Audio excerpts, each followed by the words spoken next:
Magandang araw, minamahal kong pamilya ng pananampalataya at pag-asa. Narinig mo ba ang tawag na yon sa iyong puso, ang haplos ng pag-asa na nagdala sa iyo rito ngayon? Alam kong, sapagkat kung narito ka, marahil ay nararamdaman mo ang bigat ng mga alalahanin sa pera, ang mga gabay na gabi ng pag-aalala, at ang takot sa nalalapit na pananalaping pagkabagsak. Ang titig mo ngayon ay naghahanap ng kasagutan, ng liwanag sa madilim na kabanata ng iyong buhay. At hayaan mong sabihin ko sa iyo, nasa tamang lugar ka. May isang sikreto akong ibubunyag ngayon, isang sikreto na hindi lang magpapagaan ng iyong pasanin, kundi magpapalit ng iyong kapalaran. Ito ay tungkol sa isang rosaryo. Hindi ordinaryong rosaryo. Ito ang Himalayang rosaryo ng mahal na Birhen Maria tagapagkalag ng mga buhol, at sasabihin ko sa iyo kung paano ito ang magiging susi mo upang kalagan ang bawat buhol ng iyong pananalapi, ang bawat pagkalito, ang bawat kawalan ng pag-asa, at palitan ito ng daloy ng biyaya at kasaganaan. Ito ay isang paglalakbay na magpapabago sa iyong buong pagtingin sa pera at sa kapangyarihan ng pananampalataya. Kung ito ay pumukaw sa iyong kaluluwa at hinawakan ang iyong puso, manatili ka sa akin, dahil ang bawat salita ko ngayon ay may kapangyarihang bumago ng buhay mo. Naiintindihan ko. Lubos kong naiintindihan. Marahil ay ilang beses ka nang nagising sa umaga, ang unang bumungad sa isip mo ay hindi ang sikat ng araw, kundi ang listahan ng mga bayarin. Ang pressure sa trabaho, ang kaba tuwing bubuksan ang bills, ang pakiramdam na parang lulubog ka sa utang, o kaya'y parang pinipigilan ka ng isang invisible na kamay sa pag-abot ng iyong mga pangarap. Ang iyong mga mata ay puno ng pagod, ang iyong isip ay gulong-gulo sa dami ng kung ano-anong kinakailangan. Ang iyong puso ay naghihinagpis sa takot para sa kinabukasan ng iyong pamilya, sa kawalan ng kakayahang ibigay ang lahat ng kanilang pangangailangan. Akala mo nag-iisa ka sa pagdaan sa ganitong hirap, di ba? Pero hindi. Libo-libo, marahil milyon-milyong mga kababayan natin ang nakakaranas din ng parehong pagsubok. Ang sakit ng tiyan kapag may bigla ang gastos, ang pag-isip kung paano ba magkakasya ang maliit na sweldo sa isang buong buwan, ang hiya na humingi ng tulong, ang pakiramdam na kulang ka. Iyan ang mga buhol.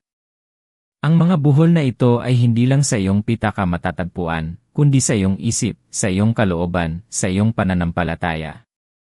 Nagsisimula ito sa maliliit na pagdududa, sa mga tanong na, kaya ko pa ba? Hanggang sa unti-unti itong lumalaki, nagiging isang malaking kusot na humahawak sa iyong mga pangarap, sa iyong kapayapaan, sa iyong buong pagkatao. Ito ang pakiramdam na parang hindi ka karapat-dapat sa kasaganaan, na parang laging kulang ang lahat para sa iyo. Naintindihan mo ba ang tinutukoy ko? Ang paulit-ulit na pagkadismaya kapag may biglang gastos na hindi mo inaasahan. Ang pakiramdam na para bang may sumpa sa iyong buhay pinansyal. Ang pangamba na kahit anong sipag mo, hindi ka pa rin makaahon. Pero may isang bagay na gustong-gusto kong malaman mo ngayon, isang katotohanan na kailangan mong yakapin ng buo. Denzi, iyong potential lay less malaki kaysa sa iniisip mo. Ginawa ka para sa isang bagay na ekstraordinaryo. Hindi ka nilikha para magpatuloy sa ganitong buhay ng pagkabahala at kakulangan. Ang iyong kwento ay hindi dito nagtatapos. At ito ang unang bahagi ng ating paglalakbay. Ang pag-unawa sa pinagmulan ng mga buhol. Kadalasan, ang mga buhol sa ating pananalapi ay hindi lang basta-basta problema sa pera. Ito ay malalim. Ito ay bunga ng mga maling pananaw, ng mga paniniwalang naglilimita, at minsan, ng mga espiritual na hadlang. Isipin mo, simula pa noong bata ka, anong mga kwento ang narinig mo tungkol sa pera? Mahirap ang buhay, ang pera ay ugat ng kasamaan, hindi tayo kailanman magiging mayaman. Ang mga salitang ito ay unti-unting nakatatak sa iyong subconscious mind at nagiging iyong katotohanan. Kaya kahit anong pagsisikap mo, parang may humihila pabalik sa iyo. Para itong isang malakas na agos na laban sa iyong kasalukuyang direksyon. At narito ang isang mahalagang pagkaunawa. Ang pera, sa kanyang pinakasimpleng anyo, ay isang enerhiya. Kapag ang iyong pananaw tungkol dito ay negatibo, kapag puno ka ng takot at kawalan ng pag-asa, ang enerhiyang ito ay nabubulok, nagiging buhol. Hindi ito dumadaloy ng maayos. Ito ang mga buhol ng takot na maghirap, ang buhol ng kawalan ng tiwala sa Diyos, ang buhol ng pagdududa sa iyong sariling kakayahan. Nagiging hadlang ito sa pagdating ng mga oportunidad, sa pagpasok ng mga biyaya, at sa pag-usbong ng iyong mga plano. Ang mundo natin ay puno ng kasaganaan, pero bakit parang hindi mo ito maabot? Dahil ang mga buhol na ito ang pumipigil sa daloy. Pero huwag kang mag-alala, aking kaibigan. Ngayon, tatanggalin natin ang mga buhol na ito isa-isa. Sa bawat buhol na kakalagan natin, makakaramdam ka ng paglaya, ng pag-asa, ng kapangyarihan na hindi mo akalaing nasa iyo. At ang magiging kaalyado natin sa laban na ito ay ang mahal na Birhen Maria tagapagkalag ng mga buhol. Ang kanyang pagmamahal ay walang hanggan, at ang kanyang kapangyarihan ay di masusukat. Pero dito nagiging interesante ang lahat. Maaaring iniisip mo, paano ba makakatulong ang isang rosaryo sa aking pananalaping problema? Ang tanong na iyan ay mahalaga, at sasagutin ko ito ng buo. Pero bago yon, may gusto akong ikwento sa'yo. May isang pamilya akong nakilala, si Aling Nena at Mang Tonyo. 50 taon na silang mag-asawa, at sa buong buhay nila, halos hindi sila nakatikim ng ginhawa. Puno ng utang, laging may sakit, at walang kaibigan. Ang kanilang mga anak ay nagkalat sa iba't ibang lugar, abala sa sariling buhay, at hindi sila matulungan. Dumating sa punto na gusto na nilang sumuko. Isang araw, narinig nila ang tungkol sa Birhen Maria tagapagkalag ng mga buhol. Sa kawalan ng pag-asa, niyakap nila ang debosyon. Araw-araw, sama-sama silang nagdarasal ng rosaryo. Pero hindi lang sila nagdarasal, kundi binabago din nila ang kanilang pananaw sa buhay. Sa loob ng ilang buwan, may biglang lumitaw na isang dating kaibigan ni Mang Tonyo. Nag-alok ng tulong, nagpautang ng walang interes, at tinulungan silang makabangon sa kanilang munting negosyo. Nagsimula silang umasenso, at unti-unting nakabayad sa utang. Pero higit pa doon, nakita ko ang pagbabago sa kanilang ilimukha. Mula sa pagiging malungkot at puno ng pag-aalala, naging punong-puno sila ng kapayapaan at pasasalamat. Ang pinakamaganda, unti-unting bumalik ang kanilang mga anak, hindi para humingi kundi para tumulong at magbigay ng pagmamahal. Ito ang kapangyarihan ng pananampalataya, na hindi lang nagpapalit ng sitwasyon, kundi nagpapabago rin ng puso. Ito ang kapangyarihan ng mahal na Birhen, na nagkalag ng mga buhol hindi lang sa kanilang pitaka, kundi sa kanilang pamilya at sa kanilang kaluluwa. Mi cuéntanos comentarios de onde vos est asistindo, si esa mensagem est fazendo sentido para o seu coração.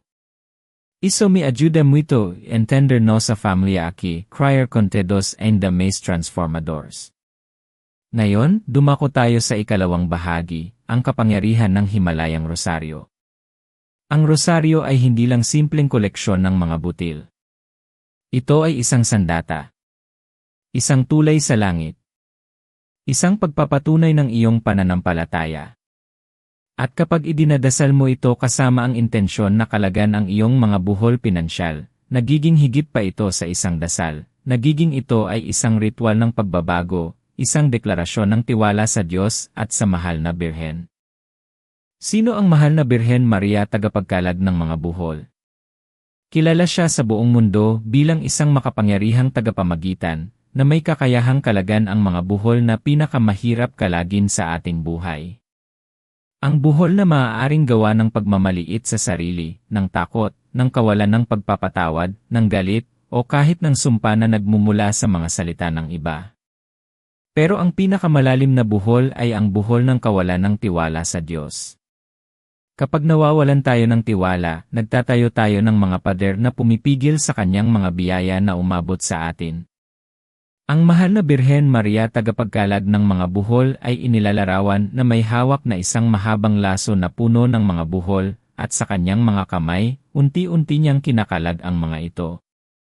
Ang mga buhol na ito ay sumisimbolo sa ating mga problema, sa ating mga paghihirap, sa mga bagay na humahadlang sa ating kapayapaan at kaligayahan. At ang kanyang misyon ay kalagin ang mga ito, sa pamamagitan ng kanyang pagmamahal at paglilingkod sa kanyang anak, si Jesus. Ngayon, paano natin gagamitin ang rosaryo na ito sa ating pananalaping pagkabagsak? Ang unang hakbang ay ang pagkakaroon ng tamang intensyon. Hindi lang basta humingi. Kailangan mong maniwala na ang Diyos ay may kakayahang magbigay ng kasaganaan, at na ang mahal na birhen ay handing mamagitan para sa iyo. Hindi ka humihingi ng pera para lang maging mayaman, kundi humihingi ka ng kakayahan na maging isang katiwala ng kanyang mga biyaya, na magamit ang pera para sa kabutihan, para sa iyong pamilya, at para sa paglilingkod. Ito ay isang napakalaking pagkakaiba. Kung humihingi ka para lang sa pansariling kapakinabangan na walang pagmamahal sa iba, ang daloy ay hindi magiging malakas. Pero kung humihingi ka para maging instrumento ng pagmamahal, ng pagbabahagi, ng pagtulong, ang kalangitan ay bubuksan para sa iyo. Ang ikalawang hakbang ay ang pagkakaroon ng isang rosaryo. Mas maganda kung mayroon kang isang pisikal na rosaryo na hahawakan mo. Ang bawat butil, ang bawat krus, ay nagiging isang conduit, isang daluyan ng enerhiya at pananampalataya. Kapag hinahawakan mo ang rosaryo, nararamdaman mo ang pisikal na koneksyon sa iyong pananampalataya, sa milyon-milyong nagdarasal kasama mo at sa mahal na birhen mismo. Ang ikatlong hakbang, at ito ang sekreto na hindi mo kailanman maririnig sa ibang tao, ay ang pagkilala sa mga buhol. Bago ka magsimulang magdasal, kailangan mong kilalanin ang mga buhol sa iyong buhay. Isulat mo ito. Huwag mong itago. Ilabas mo ang lahat ng takot mo sa pera, ang utang na hindi mo malaman kung paano babayaran. Ang kawalan ng trabaho o ang trabahong kulang ang sweldo. Ang kawalan ng ipon para sa kinabukasan. Ang takot na magkasakit at walang pambayad. Ang pagdududa sa iyong kakayahang kumita ng sapat. Ang paninibugho sa iba na tila masagana. Ang bawat isa sa mga ito ay isang buhol. At sa bawat buhol, ilagay mo ang pangalan ng mahal na birhen. Sabihin mo, Birhen Maria tagapagkalag ng mga buhol, kalagan mo ang buhol na ito ng utang. Sabihin mo ito ng may puso, ng may buong pananampalataya. Ngayon, pag-usapan natin ang mga biblikal na pundasyon ng kasaganaan. Hindi ito tungkol sa magic o instant riches. Ito ay tungkol sa prinsipyo ng Diyos para sa kasaganaan.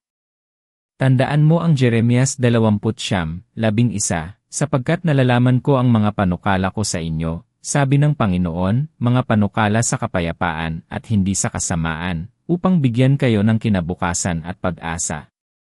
Ang Diyos ay may plano para sa iyo, at ang planong iyon ay hindi plano ng pagkabagsak. Ito ay plano ng kapayapaan, ng kinabukasan, at ng pag-asa. Ito ay kasaganaan.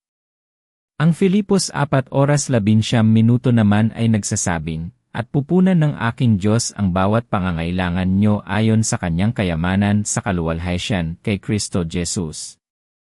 Hindi niya sasabihin, bahala ka sa buhay mo. Sinasabi niya, pupunan niya ang iyong pangangailangan.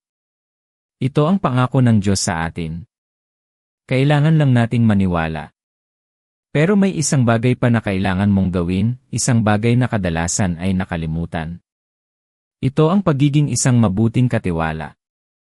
Hindi mo pwedeng idasal lang ang rosaryo at pagkatapos ay magpatuloy sa walang ingat na paggastos, sa kawalan ng plano, sa hindi pag-aaral kung paano pamahalaan ang iyong pera. Ang pananampalataya na walang gawa ay patay. Ang pagdarasal ay nagbubukas ng pintuan, pero kailangan mong lumakad sa pintuang iyon. Kaya ano ang mga praktikal na hakbang na kailangan mong gawin kasabay ng iyong pagdarasal? Simulan mong gumawa ng budget. Kailangan mong malaman kung saan napupunta ang bawat sentimo mo. Ang kaalaman ay kapangyarihan. Kapag alam mo ang iyong sitwasyon, mas madali mong makikita ang mga buhol. Ikalawa, mag-ipon. Kahit maliit lang. Ang pag-ipon ay isang gawa ng pananampalataya, isang deklarasyon na naniniwala ka sa iyong kinabukasan. Ito rin ay isang gawa ng disiplina. Ikatlo, maghanap ng paraan para mapalago ang iyong kita. Hindi ito tungkol sa pagiging ganid, kundi tungkol sa paggamit ng iyong mga talento at kakayahan para maging mas kapaki-pakinabang sa mundo. Mayroon ka bang kakayahang magturo, magluto, magsulat, mag-ayos? Gamitin mo ito. Ang Diyos ay nagbigay sa iyo ng mga talento hindi para itago kundi para gamitin at palagin. Ngayon, dumako tayo sa proseso ng pagdarasal ng Himalayang Rosaryo ng Mahal na Birhen Maria tagapagkalag ng mga buhol. Ito ay hindi lamang basta pagbigkas ng mga salita. Ito ay isang paglalakbay ng puso. Ang ikaapat na bahagi ay ang aplikasyon at transformasyon. Ang tradisyonal na rosaryo ay may 5 dekada. Sa bawat dekada, may partikular tayong intensyon para sa ating mga buhol pinansyal. Bago ka magsimula, humanap ng isang tahimik na lugar kung saan ka maaaring magdasal ng walang istorbo. Huminga ng malalim ng 3 beses. Ilabas ang lahat ng takot, lahat ng pag-aalala. Ilagay mo ito sa paanan ng Mahal na Birhen. Isa, ang panimulang dasal, hawakan ng krus. Mag-antanda ng krus. Bigkasin ang Apostles' Creed. Pagkatapos, sa unang butil, isang Ama namin. Sa 3 butil pagkatapos, 3 Aba Ginoong Maria. Isang luwalhati. Dito, ihayag mo ang iyong unang buhol. Halimbawa, Mahal na Birhen Maria tagapagkalag ng mga buhol, inihahandog ko sa iyo ang buhol ng aking utang na. Naway sa pamamagitan ng iyong makapangyarihang pamamagitan, ang buhol na ito ay makalagan at ako ay makalaya. 2. Unang misteryo, ang pagpapahayag ng Anghel Gabriel kay Maria. Sa misteryong ito, pagnilayan natin ang simula ng pagliligtas. Ang Diyos ay nagpadala ng isang mensahe ng pag-asa sa gitna ng kadiliman. Kahit ang sitwasyon ay tila imposible, ang walang imposible sa Diyos ay ipinahayag. Sa unang butil ng dekada, pagnilayan ang pagkabukas ng mga oportunidad na hindi mo nakikita. Pagkatapos, sa bawat butil ng Aba Ginoong Maria, sabihin ang mga salitang ito, Maria, tagapagkalag ng mga buhol, ipanalangin mo kami at kalagan ang aming mga buhol pinansyal. Sa puntong ito, ilarawan mo sa iyong isip ang buhol ng iyong pangamba sa kinabukasan. Marami sa atin ang natatakot sa kung ano ang mangyayari bukas. Ang buhol na ito ay pumipigil sa atin na magplano ng maayos at umaksyon ng may pananampalataya. Pagkatapos ng dekada, isang luwalhati at ang panalangin na, O Jesus ko, patawarin mo ang aming mga sala. Kung gusto mong magdagdag ng personal na intensyon, pagkatapos ng bawat luwalhati, maaari kang bumulong, Maria, kalagan mo ang buhol ng aking takot sa bukas. 3. Ikalawang misteryo, ang pagdalaw ni Maria kay Santa Elizabeth. Ang misteryong ito ay nagpapakita ng paglilingkod, ng pagmamahalan, at ng pagpapala. Dinalaw ni Maria si Elizabeth, at puno ng biyaya ang pagdalaw na iyon. Kapag naglilingkod tayo sa iba, o nagiging daluyan ng biyaya sa iba, bumabalik sa atin ang biyaya. Sa dekada na ito, pagnilayan ang buhol ng kawalan ng kasaganaan. Hindi lang ito kawalan ng pera, kundi kawalan din ng sapat na oras, sapat na enerhiya, sapat na pagkakataon. May mga tao na kahit may pera, kulang pa rin ang nararamdaman nila. Ang kasaganaan ay hindi lang materyal, kundi espiritual at emosyonal din pagnilayan kung paano mo maaaring gamitin ang iyong mga talento upang maglingkod, at kung paano ang Diyos ay magpapala sa iyo sa paggawa mo nito. Ang Filipos 4:13 ay nagsasabi, magagawa ko ang lahat ng mga bagay sa pamamagitan niya na nagpapalakas sa akin. Nasa iyo ang lakas. Sa bawat Aba Ginoong Maria, sabihin, Maria, tagapagkalag ng mga buhol, ipanalangin mo kami at kalagan ang aming mga buhol sa kasaganaan. Idagdag ang personal na intensyon, Maria, kalagan mo ang buhol ng aking kawalan ng sapat at palitan ito ng iyong kasaganaan. 4. Ikatlong misteryo, ang pagsilang kay Jesus sa Bethlehem. Ang misteryong ito ay nagpapaalala sa atin ng kapakumbabaan, ng simple, at ng pagdating ng pag-asa sa pinakamadilim na panahon. Ipinanganak si Jesus sa sabsaban, sa pinakamababang kalagayan, pero siya ang pinakamalaking biyaya sa sangkatauhan. Kung minsan, ang ating mga problema sa pera ay nagiging isang sabsaban, isang paalala na ang tunay na halaga ay hindi sa pera matatagpuan, kundi sa pagmamahal at pananampalataya. Pero mula sa sabsaban na yon, sumibol ang pag-asa. Pagnilayan ang buhol ng Eli maling pananaw tungkol sa pera. Ang pag-isip na ang pera ay masama, o ang pag-isip na ang pera lang ang makapagbibigay ng kaligayahan. Ang mga buhol na ito ay humahadlang sa atin na magkaroon ng malusob na relasyon sa pera. Sa bawat aba Ginoong Maria, sabihin, Maria, tagapagkalag ng mga buhol, ipanalangin mo kami at kalagan ang aming mga buhol sa maling pananaw sa pera. Idagdag ang personal na intensyon, Maria, kalagan mo ang buhol ng aking mga maling paniniwala sa pera at turuan mo akong maging mabuting katiwala. 5. Ika-4 na misteryo, ang paghahandog kay Jesus sa templo. Ang misteryong ito ay nagpapakita ng pagsunod, ng pag-aalay, at ng pagkilala sa isang mas mataas na layunin. Inihandog si Jesus sa templo, isang tanda ng pag-aalay sa Diyos. Kapag inaalay natin ang ating sarili, ang ating mga talento, at ang ating pananalapi sa Diyos, binubuksan natin ang pintuan para sa Kanyang mga plano. Pagnilayan ang buhol ng kawalan ng tiwala sa Diyos. Ang buhol na ito ang pinakamahirap kalagin.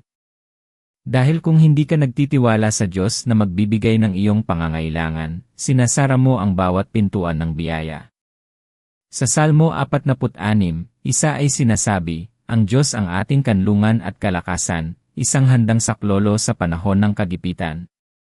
Hindi kanya pababayaan. Sa bawat aba Ginoong Maria, sabihin, Maria, tagapagkalag ng mga buhol, ipanalangin mo kami at kalagan ang aming mga buhol sa kawalan ng tiwala sa Diyos. Idagdag ang personal na intensyon, Maria, kalagan mo ang buhol ng aking pagdududa at palakasin mo ang aking pananampalataya sa banal na probisyon. 6. Ika-5 misteryo, ang pagkakatuklas kay Jesus sa templo. Ang misteryong ito ay nagpapakita ng paghahanap, ng pagkatuto, at ng pag-unawa. Nawala si Jesus at natagpuan siya sa templo, nagtuturo at nakikinig. Kung minsan, nawawala tayo sa ating pinansyal na buhay, pero sa paghahanap sa Diyos, sa pag-aaral ng Kanyang mga prinsipyo, matutuklasan natin ang Kanyang karunungan na magbibigay ng solusyon. Pagnilayan ang buhol ng pagkabagsak. Ang takot na mawala ang lahat, ang pakiramdam na wala ng pag-asa. Ang buhol na ito ay pilit na gumagapos sa atin. Ngunit ang pagkabagsak ay hindi wakas, kundi simula ng isang bagong kabanata, isang pagkakataon para sa muling pagbangon, mas matatag, mas matalino. Tandaan mo ang 2 Korinto 5:17, kaya't kung ang sinuman ay na kay Kristo, siya'y isang bagong nilalang, lumipas na ang mga dating bagay, narito, ang lahat ay nagiging bago. Ikaw ay binago na, hindi na ikaw ang dating ikaw. Sa bawat aba Ginoong Maria, sabihin, Maria, tagapagkalag ng mga buhol, ipanalangin mo kami at kalagan ang aming mga buhol sa pananalaping pagkabagsak. Idagdag ang personal na intensyon, Maria, kalagan mo ang buhol ng aking pagkabagsak at ipagkaloob mo ang bagong simula at kasaganaan. Pagkatapos ng 5 dekada, bigkasin ang Salve Regina at ang panalangin sa Birhen Maria tagapagkalag ng mga buhol. Ang panalangin na ito ay makapangyarihan at direktang humihingi ng kanyang pamamagitan. Narito ang isang halimbawa ng panalangin na maaaring gamitin, O Birhen Maria, mahal na ina ng Diyos, sa iyong mga kamay ay naroon ang mga buhol ng buhay. Ikaw na nakakalag sa bawat buhol, nakikita mo ang lahat ng buhol na nakagapos sa akin, sa aking pananalapi, sa aking kinabukasan, sa aking pamilya. Ina ng Panginoon, na lagi mong inaalay sa Diyos ang iyong buong buhay, tinatanggap mo na may kababaang loob ang bawat buhol na dumaraan sa iyong mga kamay. Ina, ngayon, ilalagay ko sa iyo ang laso ng aking buhay. Humingi ako ng kapatawaran sa aking mga pagkakamali at kasalanan. Maria, tagapagkalag ng mga buhol, ipanalangin mo ako. Sa pamamagitan ng iyong makapangyarihang pamamagitan, kalagan mo ang mga buhol na ito ng aking pinansyal na pagkabagsak. Alisin mo sa akin ang takot, ang kawalan ng pag-asa, ang pagdududa, at ang lahat ng bumubuhol sa aking kakayahang umasenso.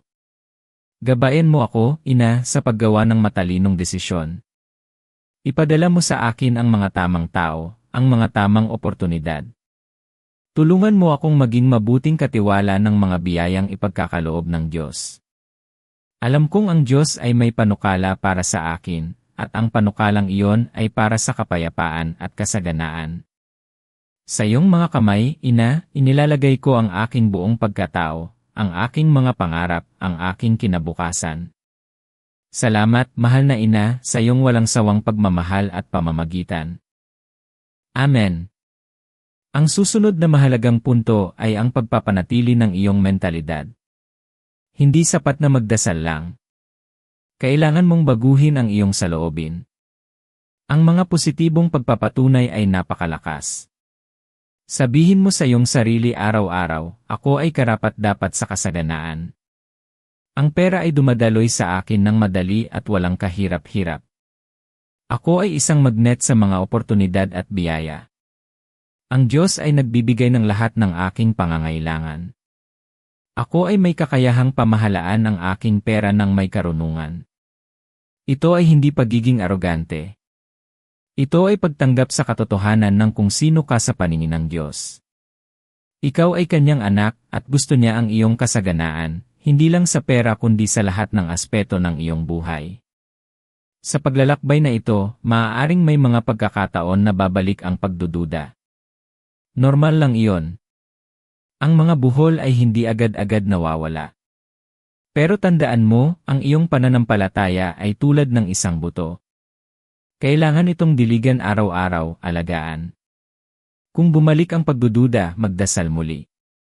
Manatili sa pananampalataya. Ang iyong pagpupursige ay tanda ng iyong lakas. At ngayon, dumating tayo sa ikalimang bahagi, ang pagsasama-sama ng espiritual at praktikal na aksyon. Ang mahal na Birhen Maria ay hindi lang nagpapawalang bisa ng mga buhol. Nagbibigay din siya ng kalinawan ng isip, ng karunungan, at ng lakas ng loob na gumawa ng mga tamang desisyon. Kaya, habang ikaw ay nagdarasal, buksan mo ang iyong sarili sa mga inspirasyon. Maaaring bigla kang makaisip ng isang ideya para sa negosyo, o isang paraan upang mag-ipon, o isang tao na maaaring makatulong sa iyo. Huwag mong balikwalain ang mga ideyang ito. Ito ay maaaring ang sagot sa iyong mga dasal. Maging bukas sa pag-aaral. Magbasa ng mga libro tungkol sa personal finance. Manood ng mga videos tungkol sa pamamahala ng pera. Kung minsan, ang pagkalag ng buhol ay nangangahulugan ng pagkuha ng bagong kaalaman. Isang huling bagay, ang pagiging bukas palad. Kapag nagsimulang dumaloy ang kasaganaan sa iyo, huwag mong kalimutan ang pinagmulan nito. Magbigay. Magbahagi. Kung kaya mong magbigay ng kahit maliit na bahagi ng iyong kita sa simbahan o sa mga nangangailangan, gawin mo. Ang pagbibigay ay nagbubukas ng daloy. Hindi ka nawawalan kapag nagbibigay ka, nagbubukas ka lang ng mas maraming pinto para sa mas maraming biyaya na pumasok sa iyong buhay. Tandaan ang Salmo 23, ang Panginoon ang aking pastol, hindi ako magkukulang. Ang pangako na ito ay para sa iyo, at para sa mga taong bukas palad. Minamahal kong pamilya, ang iyong potensyal ay walang hangganan. Ginawa ka para sa isang buhay na puno ng kasaganaan at kapayapaan. Ang mga buhol sa iyong pananalapi ay hindi ang iyong kapalaran. Ito ay mga pagsubok lamang na maaaring kalagan sa tulong ng mahal na Birhen Maria, tagapagkalag ng mga buhol at sa iyong matatag na pananampalataya. Ang pinakamahusay sa iyo ay hindi dumarating. Ang iyong kwento ay hindi dito nagtatapos. Ngayon, binibigyan kita ng kapangyarihan na baguhin ang iyong buhay, isang rosaryo sa bawat pagkakataon, isang buhol sa bawat dasal. Nasa iyo ang lahat ng kailangan mo upang makalabas sa sitwasyong ito. Nasa iyo ang lakas, ang pananampalataya, ang pag-asa, at ang pagmamahal ng Diyos at ng mahal na ina. Huwag kang sumuko. Huwag kang mawalan ng pag-asa. Ang liwanag ay paparating na. Hawakan ang iyong rosaryo. Magsimula kang magdasal. Maniwala ka. Ang mga buhol ay kakalagan na. Ngayon, sama-sama tayong manalangin ng buong puso at kaluluwa para sa pagkalag ng bawat buhol na gumagapos sa ating pinansyal na buhay. O mahal na Birhen Maria, aming tagapagkalag ng mga buhol, Ina ng Diyos at Ina namin, lumalapit kami sa iyong paanan ngayong sandali na may buong pagpapakumbaba at pananampalataya. Ina, nakikita mo ang bigat ng aming mga pasanin, ang mga buhol ng aming pananalaping pagkabagsak, ang mga alalahanin na bumubulabog sa aming puso at isipan. Ang buhol ng utang, ang buhol ng kakulangan, ang buhol ng kawalan ng trabaho, ang buhol ng takot sa kinabukasan, ang buhol ng kawalan ng tiwala sa banal na probisyon. Inihahandog namin sa iyo ang aming mga puso, puno ng pag-asa at pagmamahal. Ibinibigay namin sa iyo ang bawat buhol na unti-unting lumalalim at tila mahirap ng kalagan. Ina, ikaw na puno ng biyaya, ikaw na nakakalag ng bawat buhol sa buhay ng sangkatauhan, kami po ay lumuluhod at humihingi ng iyong makapangyarihang pamamagitan. Ipanalangin mo kami sa iyong anak na si Jesus, aming Panginoon, na buksan ang mga pintuan ng biyaya, ng kasaganaan, at ng mga oportunidad na pinipigilan ng mga buhol na ito. Ipagkaloob mo sa amin, Ina, ang karunungan upang gumawa ng matalinong desisyon, ang disiplina upang pamahalaan ang aming mga pinagkaloob, at ang lakas ng loob upang harapin ang bawat hamon. Hayaan mo kaming maging daluyan ng iyong pagmamahal at mga biyaya, upang sa pagtanggap namin ng kasaganaan, kami rin ay makapagbahagi sa aming kapwa at maging instrumento ng iyong pagmamahal. Linisin mo ang aming isipan sa mga maling paniniwala tungkol sa pera at kasaganaan, at punan mo kami ng pananaw ng pag-asa at pagtitiwala. Mahal na Ina, tagapagkalag ng mga buhol, kalagan mo ang bawat buhol sa aming buhay pinansyal, at palitan mo ito ng daloy ng walang hanggang biyaya ng Diyos. Kami ay naniniwala na sa iyong pamamagitan, ang lahat ay posible. Maraming salamat, mahal na Ina, sa iyong pagmamahal at patuloy na pamamagitan. Sa ngalan ng Ama, at ng Anak, at ng Espiritu Santo. Amen. Maraming salamat sa pagsama mo sa akin sa napakalalim at napakahalagang paglalakbay na ito. Umaasa ako na ang bawat salita ko ay naghatid ng liwanag at pag-asa sa iyong puso. Kung ang mensaheng ito ay pumukaw sa iyo at naniniwala ka sa kapangyarihan ng pananampalataya at ng Himalayang Rosaryo, isang pabor ang hihilingin ko sa iyo, ay click ang subscribe button at pindutin ang notification bell. Sa ganitong paraan, siguradong hindi mo mapalampas ang susunod nating mga videos na puno ng pag-asa at transformasyon. At syempre, huwag kalimutang i-like ang video na ito at ibahagi ito sa isang taong alam mong nangangailangan ng mensaheng ito. Alam kong marami sa atin ang naghahanap ng kasagutan. Maaaring ikaw ang maging instrumento ng pag-asa sa buhay ng iba. May isa pa akong video na lubos na makakatulong sa iyo kung paano mo palalong mapapalakas ang iyong pananampalataya sa gitna ng pagsubok. Ay click mo lang ito at itutuloy natin ang ating paglalakbay. Tandaan mo, hindi ka nag-iisa. Magkasama tayo sa pagkalag ng bawat buhol. Hanggang sa muli, manatili kang may pananampalataya, may pag-asa, at may pagmamahal. Naway pagpalain ka ng Panginoon.